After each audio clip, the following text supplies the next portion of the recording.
አሰላሙ አለይኩም ወራህመቱላሂ ወበረካቱሁ። ዛሬ እነሆ ይችን ትንሽ መስኮታችንን እንከፍታለን።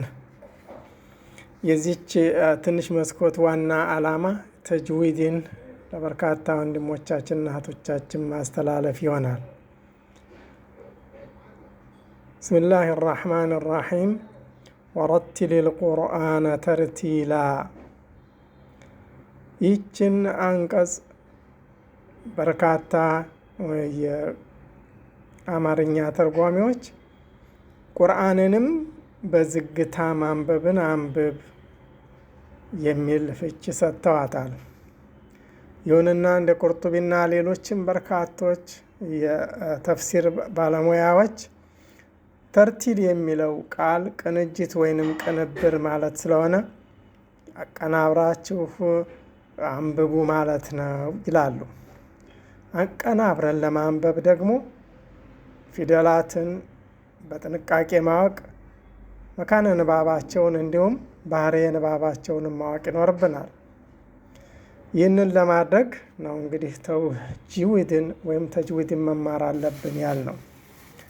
በዚች መስኮታችን አማካይነት ተጅዊድ በቅደም ተከተል የምናስተላልፋቸው ትምህርቶች አሉ። የአላህ ሱብሓነሁ ወተዓላ ፈቃድ ከሆነ ይህንን ተጅዊድን ለማሳወቅ በምናስተላልፋቸው ተከታታይ ትምህርቶች ዋና የምናደርገው መትኑል ጀዘርያን ይሆናል። የመትኑል ጀዘርያን ንባብ ቃላት፣ አረፍተ ነገሮችና እንዲሁም ሀረጎቹን ለመተንተን ደግሞ የሼክ ዘከሪያ አልአንሳሪ ደቂቀተል ሙሐከማ ፊ ሸርሒል ሙቀዲማ የተሰኘውን እንዲሁም ደግሞ የዶክተር ሩሽዲ ስወይዲን ሸርሑል ሙቀዲመተል ጀዘርያ የተሰኙትን ማብራሪያዎች ይሆናል። እንደሚታወቀው ኢማም አልጀዘሪ የቁርአን ሰዎች ታላቅ ዋቢ ናቸው። ለዚህ ነው እንግዲህ ሙቀዲመተል ጀዘርያን ለዚህ ትምህርታችን የመረጥ ነው።